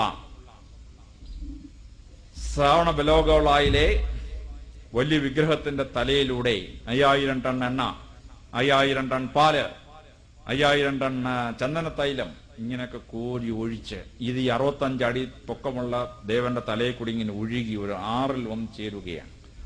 millions and millions of rupees wasted on the head of the god to please god. ആ മില്യൺസ് ഓഫ് റുപ്പീസ് ഉപയോഗിച്ചിരുന്നുവെങ്കിൽ ആയിരക്കണക്കിന് ആളുകളുടെ പട്ടിണി മാറ്റാമായിരുന്നു. I am not ridiculing any religion. ഇങ്ങനെ ഉണ്ടായിരുന്ന ഒരു മീഡിയത്തിൽ നിന്ന് പ്രവാചകൻ he simplified the rituals. McGraw Hill company പറയുന്നു that revolution was something splendid. ദൈവത്തെ ആരാധിക്കാൻ വേണ്ടി തലച്ചുമുടും കൊണ്ട് സാധനം കൊണ്ട് ദേവാലയത്തിൽ പോണ്ട, ദൈവത്തെ ആരാധിക്കാൻ വേണ്ടി മനുഷ്യൻ ബലി കൊടുക്കണ്ട, ദൈവത്തെ ആരാധിക്കാൻ വേണ്ടി രക്തം ഒഴുക്കണ്ട, ദൈവത്തെ ആരാധിക്കാൻ വേണ്ടി ദൈവത്തിന് തലയിൽ കൂടെ ചന്ദനത്തൈലം പാലും കോരി ഒഴിക്കണ്ട. ഏത് ദേവാലയത്തിലും ഇനി ദേവാലയം ഒന്നും വേണ്ട. ട്രെയിനിൽ ട്രെയിൻ പോയിക്കൊണ്ടിരിക്കുന്ന അവസരത്തിലാണ് വാങ്ങുവിളി കേട്ടാൽ ഒരു തോർത്തങ്ങോട്ട് വിരിക്കുക, ഇമ്മീഡിയറ്റ്ലി ഒരു മുസ്ലിം പ്രാർത്ഥിക്കുന്നതായിട്ട് നമ്മൾ പലതവണ ട്രെയിനിൽ കണ്ടിട്ടുണ്ട്. No qualms, very simple. പ്രവാചകൻ ഉണ്ടാക്കി revolution in rituals was something fantastic. McGraw Hill company മാത്രമല്ല, ലോകത്തിലെ മതങ്ങളെ പറ്റി പഠിച്ചിട്ടുള്ളവർ മുഴുവൻ പറയുന്നു ദൈവത്തെ ആരാധിക്കാൻ വേണ്ടി ഇത്ര സിംപ്ലിഫൈഡ് ഫോം കണ്ടുപിടിച്ചത് പ്രവാചകൻ ലോകത്തിന് ചെയ്ത അത്ഭുതകരമായ സംഭാവനകളാണ്. അതിന്റെ മറ്റൊരു സിംപ്ലിഫിക്കേഷൻ പ്രോസസ് ആയിരുന്നു ഗുരു നാനാക്ക് ചെയ്തത്. ഒരു കണ്ണാടി വെക്കുക, ആ കണ്ണാടിയിൽ നോക്കി പ്രാർത്ഥിക്കുക. കേരളത്തിലെ മഹാനായ ശ്രീനാരായണ ഗുരുദേവൻ കണ്ണാടി പ്രതിഷ്ഠ നടത്തിയ ഒരു ക്ഷേത്രത്തിൽ ദൈവത്തെ ആരാധിക്കാൻ വേണ്ടി കണ്ണാടി നോക്കി പ്രാർത്ഥിച്ചോളാം. It's another, what Guru Nanak and Sridharana Gurudevan did is another form of simplification. But even without a mirror, even without an object, you can simply pray wherever you are. ഇത് അത്ഭുതകരമായ ഒരു റെവല്യൂഷനാണ് in rituals, the most simplified form of worship. ഈ വർഷിപ്പിന്റെ form ഈശ്വര സാക്ഷാത്കാരത്തിന് കണ്ടുപിടിച്ച ഏറ്റവും അത്ഭുതകരമായ മാർഗമാണ് എന്നുള്ളതാണ്. ഇനി പ്രാർത്ഥനയുടെ ഭാഗമായി ഈശ്വര സാക്ഷാത്കാരത്തിന് വേണ്ടി ഒരു മനുഷ്യൻ പ്രാർത്ഥിക്കുമ്പോൾ ആ പ്രാർത്ഥന അവന്റെ ആരോഗ്യം പുഷ്ടി പ്രാപിക്കുന്നതിനും അവൻ കുറച്ചുകൂടി ശക്തനായ ഒരാളായി മാറ്റുന്നതിനും വേണ്ടി വിനിയോഗിക്കുക എന്നൊരു പ്രോസസ് ആ പ്രാർത്ഥനയുടെ ഭാഗമായി ഇൻക്ലൂഡ് ചെയ്തു. ഈ പ്രവാചകൻ ഈ ചെയ്ത അത്ഭുതം ഡോക്ടർമാർ പോലും അത്ഭുതപ്പെടുന്ന ഒരു സംഭവമാണ്. ഒരാൾ നിസ്കരിക്കുമ്പോൾ മുട്ടുകുത്തി നെറ്റി കൊണ്ടുവന്ന് തറയിലേക്ക് മുട്ടിക്കുന്നു. നല്ല മുസ്ലിം ആണെങ്കിൽ നെറ്റിയിൽ തഴമ്പ് വേണം എന്ന ശാസ്ത്രം ഞങ്ങൾ പോലീസിൽ ഇത് വളരെ ഭംഗിയായിട്ട് വിനിയോഗിക്കാറുണ്ട്. പോലീസിൽ എന്തെങ്കിലും തെറ്റ് ചെയ്ത ഒരു മുസ്ലിമിനെയാണ് കൈ കിട്ടുന്നതെങ്കിൽ അവന്റെ തലയിൽ ആദ്യം നോക്കും. തഴമ്പുള്ള മുസ്ലിം ആണെങ്കിൽ വളരെ എളുപ്പമാണ് കേസ് തെളിയിക്കാൻ. പരിശുദ്ധ ഖുർആൻ കൊണ്ടുവന്നിട്ട് ഇതിൽ തൊട്ട് നീ പറയാമോ നീ തെറ്റ് ചെയ്തില്ല എന്ന്. അത് നിരപരാധിയാണെങ്കിൽ പറയും, അതിൽ തൊട്ടവൻ പറയും ഞാൻ ഇത് ചെയ്തിട്ടില്ല എന്ന്. പിന്നെ കേസ് അന്വേഷിക്കേണ്ട, ഹീസ് ഇന്നസെന്റ്. പക്ഷേ അഥവാ കുറ്റവാളിയാണെങ്കിൽ പരിശുദ്ധ ഖുർആനെ തൊട്ട് കഴിഞ്ഞാൽ തഴമ്പുള്ള മുസ്ലിമാണ് അവൻ ഉള്ള കാര്യം ഏറ്റു പറയും. കേസ് അന്വേഷണം വളരെ സിമ്പിളാണ്. ഈ മുസ്ലിമിനെ കൈ കിട്ടിയാൽ, ഈ തഴമ്പുള്ള മുസ്ലിമിനെ കൈ കിട്ടിയാൽ. അപ്പൊ ഇത് ഈ ആരാധനയുടെ ഭാഗമായി വിശ്വാസം ഉറപ്പിച്ച സംഭവമാണ്. ഈ മുട്ടുകുത്തി നെറ്റി തറയിൽ മുട്ടിക്കുന്ന പ്രോസസ് തലച്ചോറിന് ബുദ്ധിശക്തി ഉണ്ടാക്കുന്ന ഒരു പ്രോസസ്സാണ്. കാരണം എന്താന്ന് വെച്ചാൽ ഹൃദയത്തെക്കാൾ താഴെ തലച്ചോറ് വരുന്നൊരു പ്രോസസ്സാണ് ഈ നെറ്റി കൊണ്ട് തറയിൽ മുട്ടിക്കുന്ന പ്രോസസ്. അപ്പോൾ ഹൃദയം പമ്പ് ചെയ്യുന്ന ബ്ലഡ് തലച്ചോറിലേക്ക് ഇരച്ച് കയറുകയാണ്. That excess blood in the brain makes the Muslim brain superior in intelligence. അപ്പൊ തലച്ചോറിന് ബുദ്ധി കൂട്ടുന്ന അത്ഭുതകരമായ പ്രോസസ്സാണ് ഈ മുട്ടുകുത്തി പ്രാർത്ഥിക്കുന്ന പ്രോസസ്. ഇനി അതിന്റെ പ്രാർത്ഥനയുടെ സമയം ഫിക്സ് ചെയ്തത് ബയോളജിക്കൽ ക്ലോക്കുമായി കണക്റ്റഡ് ആയതുകൊണ്ട് ഒരു മുസ്ലിം നിസ്കരിക്കുമ്പോൾ അവന്റെ ബയോളജിക്കൽ ക്ലോക്കിനെ ഇത് ഹെൽപ്പ് ചെയ്യുന്നുണ്ട്. What happens is that his neurological system and his brain become superior. അത് ഡോക്ടർമാരെ സിംപ്ലിഫൈ ചെയ്യുന്ന വളരെ എളുപ്പത്തിലാണ്. അതെന്താന്ന് ചോദിച്ചാൽ, സൂര്യൻ ഉദിച്ചു, സൂര്യനെ കാണാൻ വയ്യ, സൂര്യരശ്മികൾ കാണാം, ആ ഉഷസ്സിലാണ് ഒരു നിസ്കാരം വരുന്നത്. നാട്ടുന്ന വടിക്ക് നിഴലില്ലാതാവുമ്പോൾ ഒരു നിസ്കാരം, that means sun is exactly on top of that stick. വടിയുടെ നീളവും നിഴലിന്റെ നീളവും തുല്യമാവുമ്പോഴാണ് 45 ഡിഗ്രി ആംഗിളിൽ സൺറൈസ് വരുമ്പോഴാണ് അടുത്ത നിസ്കാരം.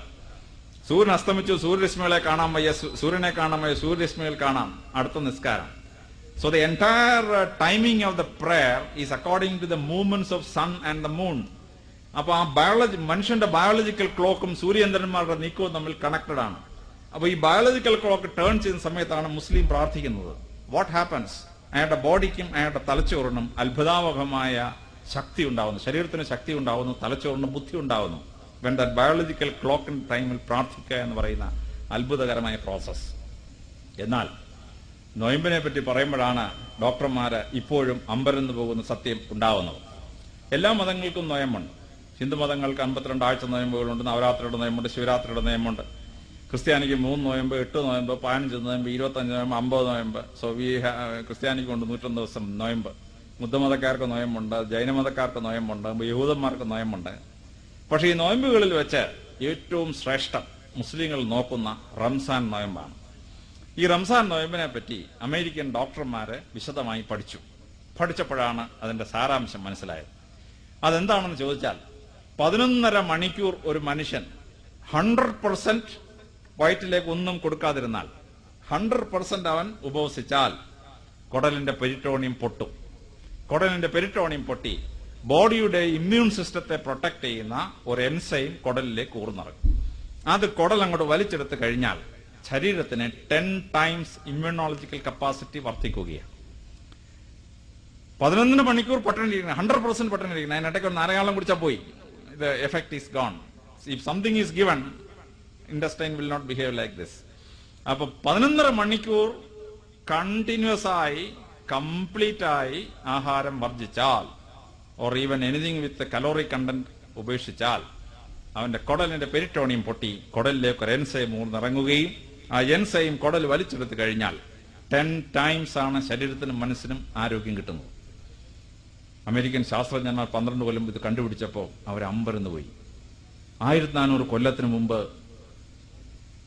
ഹയർ എഡ്യൂക്കേഷൻ പോകാതിരുന്നൊരു പ്രവാചകൻ ഇത്ര ഭയങ്കര ഒരു മെഡിക്കൽ പ്രിൻസിപ്പിൾ കണ്ടുപിടിച്ചു എന്ന് പറയുന്നത് ശാസ്ത്രജ്ഞന്മാർക്ക് മനസ്സിലാക്കാൻ അപ്രാപ്യമായ ഒരു സംഭവമാണ്. അതുകൊണ്ട് അർഹമായ ശരീരശക്തിയോടുകൂടിയും അത്ഭുതാവഹമായ മാനസിക ശക്തിയോടുകൂടിയാണ്. കാരണം he gets his will power. ആ മനക്കരുത്താണ് 12 മണിക്കൂർ ആഹാരം വർജിക്കാനുള്ള മനക്കരുത്ത്. അതിന് നെറ്റ് റിസൾട്ട് എന്ന് പറയുന്നത് ശരീരത്തിനും മനസ്സിനും ശക്തി, ആരോഗ്യം വർദ്ധിക്കുന്നു എന്നുള്ളതോടൊപ്പം the auto immunological system of the body gets very strong. ഈ ഓട്ടോ ഇമ്മ്യൂണോളജിക്കൽ സിസ്റ്റം സ്ട്രോങ് ആയി കഴിഞ്ഞാൽ തളർവാദം ഉൾപ്പെടെയുള്ള നിരവധി രോഗങ്ങൾ ആ വ്യക്തിക്ക് വരാതിരിക്കാനുള്ള ഏറ്റവും വലിയ പ്രിവെന്റീവ് മെഡിസിനാണ് ഈ റംസാൻ നൊയമ്പ് എന്ന് പറയുന്നത്. അറബി ദേശത്ത് കൊയ്ത്തെല്ലാം കഴിഞ്ഞ് ധാന്യപ്പുരകൾ നിറഞ്ഞിരിക്കുന്ന സമയത്താണ് ഈ നൊയമ്പിന്റെ കാലം വരുന്നത്. വേറെ എല്ലാ സ്ഥലത്തും നൊയമ്പ് വരുന്നത് ധാന്യക്കലവറകൾ മിക്കവാറും എംറ്റി ആവുന്ന കാലത്താണ് നൊയമ്പ് വരുന്നത്. കർക്കിടകത്തിൽ പണ്ട് നൊയമ്പുണ്ടായിരുന്നു. കാര്യം മഞ്ഞക്കടകത്തിൽ തിന്നാനൊന്നുമില്ല, അവൻ പട്ടിണിയായി പോകും. പാശ്ചാത്യദേശത്ത് നൊയമ്പ് വരുന്നത് when almost the entire storage of their food item is exhausted after winter. January February winter അങ്ങോട്ട് കഴിഞ്ഞ് മാർച്ച് മാസം ആവുമ്പോഴത്തേന് ഓൾമോസ്റ്റ് ഓൾ ധാന്യപ്പുരകൾ എംറ്റി ആവും. ആ സമയത്താണ് ഏപ്രിൽ മാസത്തെ 50 നൊയമ്പ് വരുന്നത്. ബാക്കിയുള്ള എല്ലാ ജനങ്ങളും നൊയമ്പ് നോക്കുന്നത് ധാന്യപ്പുരായിൽ ഒന്നും ഇല്ലാതാവുന്ന കാലത്താണ്. പക്ഷെ മുസ്ലിങ്ങളുടെ നൊയമ്പ് നോക്കാൻ പ്രവാചകൻ പറഞ്ഞത് അറബി ദേശത്ത് കൊയ്ത്ത് കഴിഞ്ഞ് ധാന്യപ്പുരകൾ നിറയുന്ന സമയത്താണ്. Ask them with the full granaries full have hunger with you. പ്രവാചകൻ ആ നൊയമ്പ് ഈ ധാന്യക്കലവറകൾ നിറഞ്ഞു കിടന്ന കാലത്ത് ചെയ്യാൻ പറഞ്ഞത് അത്ഭുതാവഹമായ ഒരു പ്രൊസീജിയറാണ്. എങ്കിൽ മാത്രമേ ആ വിൽ പവർ കിട്ടുള്ളൂ. തിന്നാൻ ഇഷ്ടം പോലെ സാധനമുള്ളപ്പോ അത് തിന്നാതിരിക്കുക എന്ന് പറയുന്നത് വളരെ വളരെ മനക്കട്ടി ഉണ്ടാക്കുന്ന ഒരു സംഭവമാണ്. ഞാൻ പോലീസ് ഓഫീസർമാരുടെ മീറ്റിംഗ് കൂടുന്ന അവസരത്തിൽ ഞങ്ങളുടെ ആ മീറ്റിങ്ങിലുള്ളത് ഒരു 5 പേരോളം ഡയബറ്റിക്കാണ്. ഭയങ്കര ഡയബറ്റീസാണ്. ഒരു തരം മധുരവും കഴിക്കാൻ ഒക്കത്തില്ല. അതുകൊണ്ട് ചായ കൊണ്ടുവരുമ്പോൾ പോലും പഞ്ചസാര ഇല്ലാതാണ് കൊണ്ടുവരുന്നത്. പക്ഷെ ഞങ്ങളുടെ ഒരു അസിസ്റ്റന്റ് കമാൻഡിന് ഒരു രോഗം വന്നു. അതെന്താന്ന് വെച്ചാൽ അയാളുടെ ഷുഗർ അബ്സോർപ്ഷൻ വളരെ വളരെ ലോ ആണ്. ഓരോ 20 മിനിറ്റ് കൂടുമ്പോഴും ഓരോ ലഡ്ഡു തിന്നുകൊണ്ടിരുന്നില്ലെങ്കിൽ അയാൾ ചത്തുപോകും. Because you will die. കാര്യം അവൻ തിന്നുന്ന ഷുഗറിന്റെ 100-1 അവന്റെ ശരീരം അബ്സോർവ് ചെയ്യുള്ളൂ. വല്ലാത്ത രോഗമാണ്. അവ മീറ്റിംഗ് നടന്നുകൊണ്ടിരിക്കുമ്പോൾ ഒരു 15 മിനിറ്റ് കഴിയുമ്പോൾ പറയും, സാർ ഒരെണ്ണം, ഒരു ലഡ്ഡു. പിന്നെ ഒരു 15 മിനിറ്റ് കഴിയുമ്പോൾ ഒരു ലഡ്ഡു. 6 ഡയബറ്റീസുകാർ ചുറ്റിയിരിക്കും. അവന്മാർ പറഞ്ഞു, എഴുന്നേക്കടാ, നിനക്ക് വേറെ എവിടെയെങ്കിലും പോയി തിന്നു, ഞങ്ങൾ 6 ഡയബറ്റീസുകാരോടെ ഒന്നും കഴിക്കാനിരിക്കും, നീ ഇങ്ങനെ ഇരുന്ന് ലഡ്ഡു അടിച്ചാലും. കാരണം പട്ടിണി കിടന്നിരിക്കുന്ന അവൻ നിന്ന് ലഡ്ഡു അടിച്ചാല് സംഭവം നമുക്ക് കൺട്രോൾ ചെയ്യാൻ ഒക്കെയില്ല. ഈ സെയിം പ്രൊസീജിയറാണ് പ്രവാചകൻ പറ്റിച്ചത്. ധാന്യപ്പുറം നിറഞ്ഞു കിടക്കുമ്പം പട്ടിണി കഴിക്കാൻ പറഞ്ഞു, റംസാൻ നോക്കാൻ പറഞ്ഞു. ഇത് നമ്മുടെ ഓട്ടോ ഇമ്മ്യൂണോളജിക്കൽ സിസ്റ്റം ശക്തിപ്പെടുത്തുന്നതിനും ശരീരത്തിനും മനസ്സിനും ആരോഗ്യം കിട്ടുന്നതിനും അത്ഭുതാവഹമായ സിസ്റ്റമാണ്. ഈശ്വര സാക്ഷാത്കാരത്തിന് വേണ്ടി പ്രാർത്ഥിക്കുകയും നോയമ്പ് നോക്കുകയും ചെയ്യാൻ പ്രവാചകൻ പറഞ്ഞപ്പോ ഇത് ലോകത്തിനുണ്ടാക്കിയ വലിയൊരു വിപ്ലവം ആണ് എന്നുള്ളതാണ് ഈ ചരിത്രകാരന്മാരും മതപണ്ഡിതന്മാരും കണ്ടുപിടിച്ചിരിക്കുന്നത്. 1400 കൊല്ലത്തിന് മുമ്പ് പ്രവാചകൻ ചെയ്ത ഈ സിസ്റ്റം വളരെ അത്ഭുതാവഹമായ ഒരു സിസ്റ്റമാണ്. പ്രവാചകന്റെ 6ാമത്തെ വലിയ സംഭാവന നിയമരംഗത്താണ്. ഒരു നിയമം ഉണ്ടാക്കുക എന്ന് പറയുന്നത് വളരെ ബുദ്ധിമുട്ടുള്ളൊരു സംഭവമാണ്. കാരണം വരും നൂറ്റാണ്ടുകളിലെ മനുഷ്യൻ എങ്ങനെ ജീവിക്കുമെന്നും എങ്ങനെ ചിന്തിക്കുമെന്നും മുൻകൂട്ടി കണ്ടെങ്കിലേ സ്ഥായിയായ ഒരു നിയമം ഉണ്ടാക്കാൻ പറ്റുമോ. ഈ സ്ഥായിയായ നിയമം ഉണ്ടാക്കണമെങ്കിൽ ഫാർ സൈറ്റഡ്നെസ് വേണം, ദീർഘവീക്ഷണം വേണം. ആ ദീർഘവീക്ഷണം മാത്രമല്ല, പ്രാക്ടിക്കലായി മനുഷ്യന്റെ ജീവിതത്തിനുള്ള സാഹചര്യം എങ്ങനെയെന്ന് കണ്ടുപിടിച്ചെങ്കിൽ മാത്രമേ ഒരു നിയമസംഹിത ഉണ്ടാക്കാൻ പറ്റുള്ളൂ. ഇതല്ലാത്ത ഒരു നിയമസംഹിത ഉണ്ടാക്കിയാൽ അത് ഒരു തലമുറയ്ക്കകം അമൻഡ് ചെയ്ത് ഭേദഗതി ചെയ്ത് അങ്ങ് നഷ്ടപ്പെട്ടു പോകും. പ്രവാചകൻ ഉണ്ടാക്കിയ നിയമങ്ങളെപ്പറ്റി നിയമവിശാരദന്മാർ വളരെ കൂലങ്കുഷമായിട്ട് പഠിച്ചു. ആ കൂലങ്കുഷമായിട്ട് പഠിച്ച പല നീതി പണ്ഡിതന്മാർ പറയുന്നത് പ്രവാചകൻ നിയമം ഉണ്ടാക്കിയ ചില നിയമങ്ങൾ അത്ഭുതാവഹം എന്ന് മാത്രമേ പറയാൻ പറ്റുന്നതാണ്. കാരണം 1400 കൊല്ലത്തിന് മുമ്പ് പ്രവാചകൻ ജീവിച്ചിരുന്ന അറബി നാട്ടിൽ സ്ഥായിയായ ഒരു ഭരണഘടന ഉണ്ടായിരുന്നില്ല. 1400 കൊല്ലത്തിന് മുമ്പ് പ്രവാചകൻ ജീവിച്ച അറബി നാട്ടിൽ സ്ഥായിയായ ഒരു ക്രിമിനൽ ലോ ഉണ്ടായിരുന്നില്ല. There was no criminal law, something to which he can refer to. അങ്ങനെ ഒരു സാഹചര്യത്തിൽ പ്രവാചകൻ നിയമങ്ങൾ ഉണ്ടാക്കാൻ തുടങ്ങുകയാണ്. ഓരോന്നോരോന്നായിട്ട് നിയമം. അദ്ദേഹം നിയമങ്ങൾ ഉണ്ടാക്കുമ്പോൾ he cannot immediately or abruptly change a law. If he does that, there will be revolt. അപ്പൊ ഇത് tradition and change, tradition and transformation, രണ്ടിനെയും കൂടെ മെർജ് ചെയ്താൽ മാത്രമേ അത്ഭുതാവഹമായ നിയമങ്ങൾ ഉണ്ടാക്കാൻ പറ്റൂ. നിയമത്തെ പറ്റി പഠിച്ച വിശാരദന്മാരായ പണ്ഡിതന്മാർ അദ്ദേഹത്തിന്റെ ചില നിയമങ്ങളെ പറ്റി കമന്റ് ചെയ്തിട്ടുണ്ട്. അദ്ദേഹത്തിന്റെ ഓരോ നിയമത്തെ പറ്റിയും കമന്റ് ചെയ്യാൻ വിശാലമായ ദിവസങ്ങളോളം വേണം. പക്ഷെ ഏതാനും ചില നിയമങ്ങൾ പരിശോധിക്കുമ്പോൾ തന്നെ the greatness of prophet as a lawgiver comes out. അതിൽ ശ്രദ്ധേയമായ 2-3 ഉദാഹരണങ്ങൾ മാത്രം എടുക്കുമ്പോൾ മനസ്സിലാക്കാൻ പറ്റും. അതിൽ ഏറ്റവും ആദ്യത്തെ ഒരു നിയമം സ്വത്ത് ഭാഗിക്കുമ്പോഴും സ്വത്തിന് സക്സഷൻ ഉണ്ടാക്കുമ്പോഴും ഉണ്ടാവുന്ന ഒരു നിയമമാണ്. ലോകത്തിൽ പ്രവാചകൻ ജനിക്കുന്ന കാലം വരെ സ്ത്രീകൾക്ക് സ്വത്തവകാശം ഭൂമിയിലെ ഒരു കമ്മ്യൂണിറ്റീസിലും ഉണ്ടായിരുന്നു. ഇന്ത്യയിൽ സ്ത്രീകൾക്ക് സ്വത്തവകാശം ഉണ്ടായിരുന്നില്ല. യൂറോപ്പിൽ സ്ത്രീകൾക്ക് സ്വത്തവകാശം ഉണ്ടായിരുന്നില്ല. ആഫ്രിക്കയിൽ സ്ത്രീകൾക്ക് സ്വത്തവകാശം ഉണ്ടായിരുന്നില്ല. വടക്കേ അമേരിക്കയിലും തെക്കേ അമേരിക്കയിലും സ്ത്രീകൾക്ക് സ്വത്തവകാശം ഉണ്ടായിരുന്നില്ല. സ്വത്ത് വിഭജിക്കുമ്പോൾ ആൺകുട്ടിയുടെ പകുതി സ്വത്ത് പെൺകുട്ടി കൊടുക്കണം എന്ന നിയമം പ്രവാചകൻ ഉണ്ടാക്കിയപ്പോൾ അത് ലോകത്തെ മാറ്റിമറിച്ച അത്ഭുതാവഹമായ ഒരു നിയമസംഹിതയാണ് എന്ന് ചരിത്രകാരന്മാർ പറയും. സ്ത്രീകൾക്ക് ആദ്യമായി സ്വത്തവകാശം കൊടുത്തത് അദ്ദേഹമാണ്. പ്രവാചകൻ ഉണ്ടാക്കിയ മറ്റൊരു നിയമത്തെപ്പറ്റി ലോകത്തിലെ നിയമവിശാരദന്മാർ സംതിങ് എക്സ്ട്രാ ഓർഡിനറി എന്നാണ് പറയുന്നത്. കാരണം ലോകത്തിൽ സ്ത്രീകൾക്ക് 20ാം നൂറ്റാണ്ട് വരെ എത്തിയിട്ടും പിതൃസ്വത്തവകാശം ഉണ്ടായിട്ടുണ്ട് ചില രാജ്യങ്ങളിൽ, മാതൃസ്വത്തവകാശം ഉണ്ടായിട്ടുണ്ട് ചില സമൂഹങ്ങളിൽ, ഭ്രാതൃസ്വത്ത് അവകാശം ഉണ്ടാക്കിയിട്ടുണ്ട്, സഹോദരന്റെ സ്വത്ത് അവകാശം ഉണ്ടാക്കിയിട്ടുണ്ട്. പക്ഷെ പുത്രസ്വത്ത് അവകാശം എന്നൊരു സാധനം നിയമത്തിൽ കൊണ്ടുവന്നത് പ്രവാചകൻ ചെയ്ത അത്ഭുതകരമായ ഇന്നോവേഷനാണ്. ഒരമ്മ ജീവിച്ചിരിക്കുമ്പോൾ ഒരാൺകുട്ടി മരിച്ചാൽ ആ ആൺകുട്ടിയുടെ സ്വത്തിന്റെ 1/6 അമ്മയ്ക്ക് കിട്ടണം എന്നുള്ള നിയമം. ഈ പുത്രസ്വത്ത് അവകാശം എന്ന് പറയുന്ന റെവല്യൂഷൻ ഈ സംതിങ് എക്സ്ട്രാ ഓർഡിനറി. പ്രാക്ടിക്കൽ എന്ന് മാത്രമല്ല, കാലാതിശയിയായ ഒരു നിയമമാണ് അവിടെ അദ്ദേഹം അവതരിപ്പിക്കുന്നത്. എന്നാൽ അദ്ദേഹം ഉണ്ടാക്കിയ ഏറ്റവും ഭയങ്കര നിയമം എന്ന് പറയുന്നത് സ്ത്രീ സംരക്ഷണത്തിനു വേണ്ടി അദ്ദേഹം ഉണ്ടാക്കിയ സ്ത്രീധനം മറുദിശയിലേക്ക് ഒഴുക്കിയ അത്ഭുതമാണ്. ലോകത്തിലെ എല്ലാ സമൂഹങ്ങളിലും വിവാഹം കഴിക്കുമ്പോൾ പെൺകുട്ടിയുടെ വീട്ടിൽ നിന്ന് പുരുഷന്റെ വീട്ടിലേക്കാണ് സ്ത്രീധനം പോയിക്കൊണ്ടിരുന്നത്. പെൺകുട്ടിയുടെ വീട്ടിൽ നിന്ന് ആൺകുട്ടിയുടെ വീട്ടിലേക്കാണ് സ്ത്രീധനം കൊടുത്തുകൊണ്ടിരുന്നത്. പക്ഷെ പ്രവാചകൻ ആ നിയമം മാറ്റി എഴുതി. അദ്ദേഹം പറഞ്ഞു, വിവാഹം കഴിക്കുമ്പോൾ ഒരു മൊഹർ പെൺകുട്ടിയുടെ വീട്ടിലോട്ട് കൊടുത്തിട്ട് വേണം കല്യാണം കഴിക്കാൻ എന്നാണ്. അറബി ദേശത്ത് 9 പെൺമക്കളുള്ള ഒരമ്മയുണ്ടെങ്കിൽ അവൾ അറബി ദേശത്തെ ഏറ്റവും പണക്കാരിയായ സ്ത്രീയായിരിക്കും. 9 മൊഹറാണ് അവൾ കിട്ടാൻ പോകുന്നത്. കേരളത്തിൽ ആർക്കെങ്കിലും 9 പെൺമക്കളുണ്ടെങ്കിൽ കയറ് വാങ്ങിച്ച് തൂങ്ങിച്ചാവുക അല്ലാതെ വല്ല മാർഗവും ബാക്കിയുണ്ടോ എന്ന് സംശയമാണ്. പക്ഷേ സ്ത്രീയുടെ വീട്ടിൽ നിന്ന് പുരുഷന്റെ വീട്ടിലേക്ക് സ്ത്രീധനം പോയിക്കൊണ്ടിരുന്ന ഒരു ലോകത്ത് പുരുഷന്റെ വീട്ടിൽ നിന്ന് സ്ത്രീയുടെ വീട്ടിലേക്ക് സ്ത്രീധനം ഒഴുക്കിയ ഏക സംഭവം പ്രവാചകൻ ഉണ്ടാക്കിയ നിയമമാണ്. പെണ്ണ് പെണ്ണല്ല പൊന്നാണ് എന്ന് തെളിയിച്ച അദ്ദേഹമാണ്. പെണ്ണിനെ കല്യാണം കഴിച്ച് കൊടുക്കുമ്പോൾ പെണ്ണിന്റെ അമ്മയ്ക്ക് ഇങ്ങോട്ട് കിട്ടുന്നത് പൊന്നാണ്. നമ്മൾ ആലങ്കാരികമായ മലയാള ഭാഷയിൽ പറയും പെണ്ണ് പെണ്ണല്ല പൊന്നാണെന്ന്. പെണ്ണ് പെണ്ണല്ല പൊന്നാണെന്ന് ആദ്യം തെളിയിക്കുന്ന പ്രവാചകനാണ്. അങ്ങനെ ഒരു നിയമം ലോകത്തിലെ ഏതെങ്കിലും രാജ്യത്ത് അതിന് ശേഷം ഉണ്ടായിട്ടുണ്ടോ? അതിന് മുമ്പ് ഉണ്ടായിട്ടുണ്ടോ? ഇല്ല.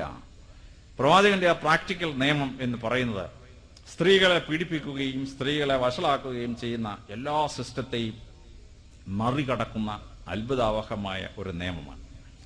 അതുകൊണ്ട് തന്നെ social laws and political laws ഉണ്ടാക്കിയപ്പോൾ ക്രാന്തദർശിയായ അദ്ദേഹം ഉണ്ടാക്കിയ ഇന്നോവേഷൻസ് ലോകത്തിലെ മറ്റു ഒരു നിയമവിശാരദന്മാർക്കും പിന്നീടോ അതിനു മുമ്പ് ഉണ്ടാക്കാൻ കഴിയാത്ത നിയമമാണ്. ആത്മഹത്യകൾ തടയണം. ആത്മഹത്യകൾ തടയാൻ ലോകത്തിൽ എത്രയോ ഭരണാധികാരികൾ നോക്കി, പറ്റിയോ? 1,00,000 പേര് ഒരു കൊല്ലം ജീവിച്ചിരിക്കുമ്പോൾ 12 പേർ ആത്മഹത്യ ചെയ്യും. ലോകം മുഴുവൻ വേൾഡ് ആവറേജ്. ഇന്ത്യയിൽ 14 പേർ ആത്മഹത്യ ചെയ്യും. പക്ഷേ കേരളത്തിലാണെങ്കിൽ ആത്മഹത്യയുടെ കാര്യത്തിൽ വേൾഡ് റെക്കോർഡാണ്. 1,00,000 പേർ ഒരു കൊല്ലം ജീവിച്ചിരിക്കുമ്പോൾ 34 പേരാണ് ആത്മഹത്യ ചെയ്യുന്നത്. അതിൽ തന്നെ ഇടുക്കിയിലും വയനാട്ടിലുമൊക്കെ 54 പേരാണ് ആത്മഹത്യ ചെയ്യുന്നത്.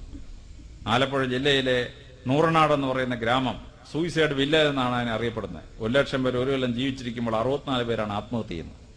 പക്ഷേ ലോകത്തിലെ ഏറ്റവും കുറച്ച് ആത്മഹത്യയുള്ളത് സൗദി അറേബ്യ എന്ന് പറയുന്ന രാഷ്ട്രത്തിലാണ്.